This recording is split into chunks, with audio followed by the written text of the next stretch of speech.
Remember, if alternative medicine had been shown to work, then it would just be called medicine.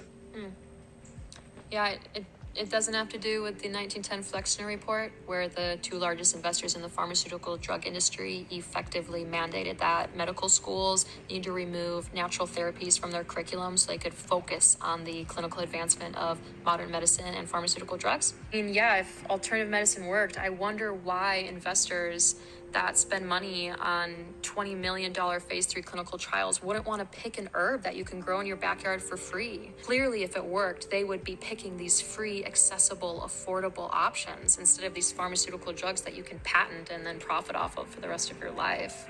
Obviously.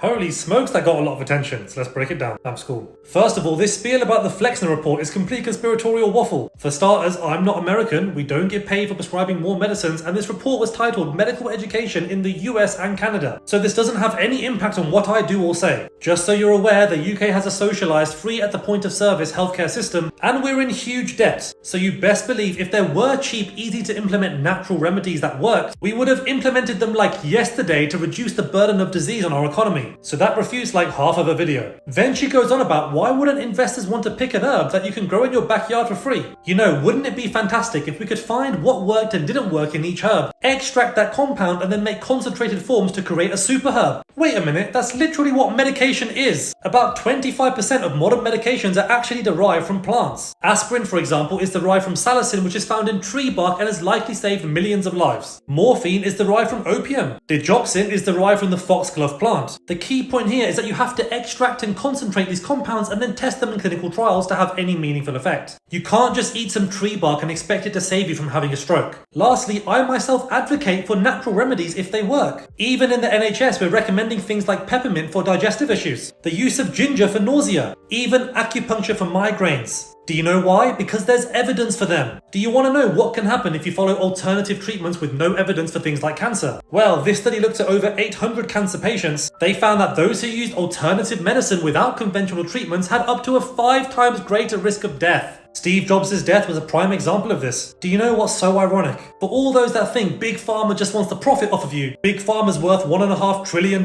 Well, that's a good point. But did you know that big alternative medicine, which is part of Big Wellness, is worth $5.6 trillion? Over 3 times the size of Big Pharma. So I could easily say big holistic organic kombucha chia seed blend of crap is out to get you. They push you to distrust modern medicine whilst encouraging you to empty your pockets on untested, expensive alternative therapies. Yes, very good logic there. So instead of calling me out to get your most viral video, maybe try and actually present a logical argument not rooted in pseudoscience. Class dismissed.